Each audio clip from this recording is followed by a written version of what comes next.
Okay, giving your photo a kind of a painted edge outline or painted edge look to it. It's a fairly simple process. What you want to do is you want to start with the photo. I've got this, if I check my size, I have it cropped to an 8x10 300 dpi, so that's good, so I'm fine there.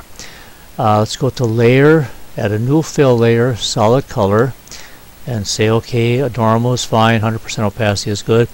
I'm going to choose white, but you could choose any color you want. You could choose black, virtually anything you want. I'm going to choose white. And then you want to make sure that in your color palette you're working with black and white, and black is the foreground color right down here. Let's go to my brush tool. I'm going to go into, actually I think, let's go some of the natural bristle brushes. Let's try those ones, and let's try this one, just for the see what that does. And let's make it bigger. There we go. Now you're going to paint with black. You're painting with black on here, but as you paint with black, it starts revealing the image below it. See? And this brush gives you some sort of painted look or brush stroke looks to it to give it an edge treatment that looks like it was painted on a canvas, but this brush strokes did not go all the way to the edge, and so it just kind of gives you that artistic look that you see once in a while.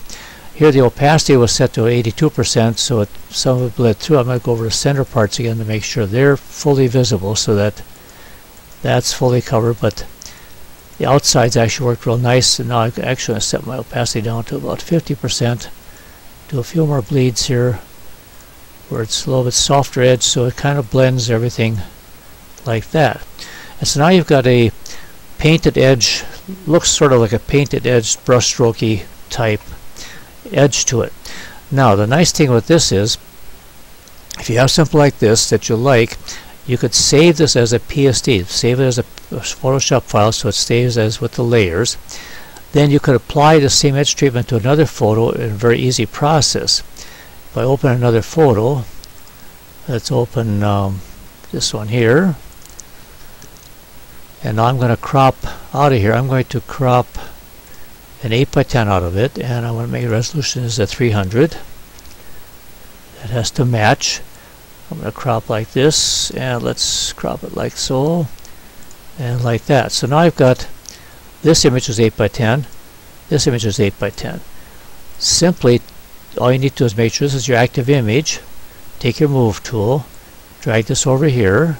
Okay, let's get it centered. And then look at your layers palette. All you need to do is drag this down below, and now you've got the same treatment, exact same treatment. But if I turn this off, you see that the paint edges stay the same. It's just applying it to a different photo. Actually, I like the effect on this one better than I do on this one now that I see it. And so you can enhance your photos by giving it a little different look, a little different painted edge look that way. And then you could flatten this down and save it as a JPEG to take up less space.